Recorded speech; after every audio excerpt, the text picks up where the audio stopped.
One of the films that was in the running that I did not select as one of my top 10 or even top 20 was the 2009 film No Impact Man.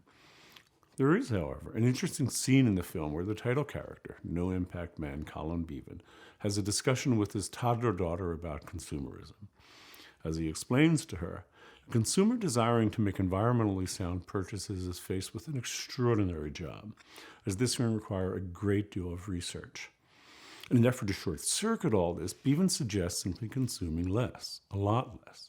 It's a simple idea, so simple in fact that even a toddler can apparently understand it. In a certain way, it also forms the basis of the response to consumerism known as minimalism. In one sense, minimalism is hardly new, as most human beings throughout history have probably gotten by with the bare minimum, or at least nearly so, needed for life. Even today, for a broad swath of people across the planet, this is likely still true. But what we are talking about here is voluntary minimalism. Relatively wealthy people who could buy lots of stuff, but choose not to for environmental and other reasons. In that sense, minimalism is a first world solution to a first world problem. However, since the first world is far and away the largest contributor to the climate crisis, this approach deserves our attention. In America, at least as early as the 19th century, people began amassing all sorts of consumer stuff as consumer culture began to build momentum. One of the earliest critics of this phenomenon was Henry David Thoreau, who, I think, can rightfully be considered one of the great grandparents of American minimalism, as he pondered the bare minimum necessary for life, then acted on what he learned during his relatively short Walden experiment. In recent years, this minimalism has emerged as a cultural movement designed to counter rampant consumerism. Joshua Fields, Milburn, and Ryan Nicodemus, featured in the film Minimalism, a documentary about the important things, are two leading proponents of the minimalist lifestyle. As this film makes clear, one of the interesting aspects of minimalism is that people are not necessarily adopting this lifestyle for just environmental reasons. As Milburn and Nicodemus explain on their website, minimalism is a tool that can assist you in finding freedom. Freedom from fear, freedom from worry, freedom from overwhelm, freedom from guilt, freedom from depression, freedom from the trappings of the consumer culture we've built our lives around. Real freedom. Many people believe that responding to the climate crisis on a personal level will mean that we have to live without quite a bit, which means that we will have to live drab lives of deprivation. What I find intriguing about minimalism is that this group of individuals voluntarily has decided to do without quite a bit because they believe that this is a better way to live. This was also Thoreau's message. Intriguing, after experimenting with a life of minimalism, Thoreau, Milburn, Nicodemus, and many others have all confirmed that this is indeed a better life. So, is minimalism an important response to the climate crisis? One thing to consider is No Impact Man Colin Beavan's assertion that simply consuming less is enough. It would be great if it were, in fact, this simple.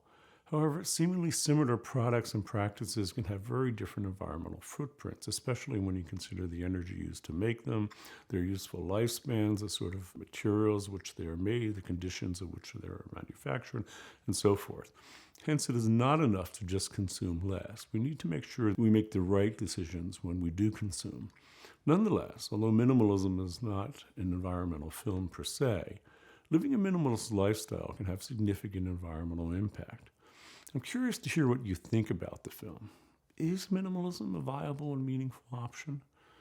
While minimalism is a great start, a number of theorists have been considering the next step. Two such thinkers are Julia Shore in her book True Wealth, How and Why Millions of Americans Are Creating a Time-Rich, Ecologically Light, Small-Scale, High-Satisfaction Economy, and Tim Kasser in The High Price of Materialism.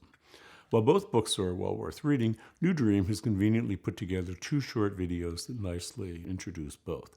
Incidentally, New Dream, formerly the Center for the New American Dream, was, as their website explains, founded in 1997 by a group of forward-thinking activists and philanthropists who sought to draw greater attention to the links between individual action, social justice, and broader environmental impacts, and between excessive materialism and negative impacts on human well-being, including children's development.